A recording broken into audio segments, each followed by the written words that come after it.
مراسم کیا ہوتے ہیں بھیا؟ تو مراسم کا مطلب ہوتا ہے، مراسم جو ہے وہ رسم کا پلیورل ہے، بہوچن ہے، جمع ہے، اور مراسم کہیں گے ہم ریلیشنز کو، رشتے، میل جول، تعلقات، ٹھیک، مراسم۔ پھر قانے پوچھا ہے کسی نے، قانے، ہندی میں کا کے نیچے بندو لگائیے، نہ پر ایک ہی ماترا، قانے، اور اردو میں قاف الف نون اور عین ہوتا ہے لاسٹ میں، قانے۔ قانے کا مطلب ہوتا ہے سنتشٹ، جس نے قناعت کی ہو، قناعت پسند جو ہو، جو جتنا مل جائے اسی میں خوش رہ جاتا ہو، ٹھیک، قانے۔ جو مل گیا اسی کو مقدر سمجھ لیا، جو کھو گیا میں اس کو بھلاتا چلا گیا۔ نغمہ سنا ہے نا آپ نے محمد رفیع کی آواز میں؟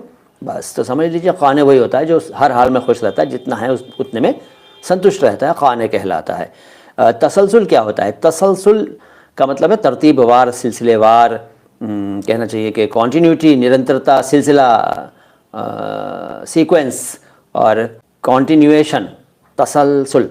کشمکش کیا ہوتا ہے؟ کشمکش کا مطلب ہوتا ہے کھینچتان، پریشانی، کشٹ کے دن، تکلیفیں، اوہا پوہ کی استھتی، بہت سارے ارتھ ہیں کشمکش کے۔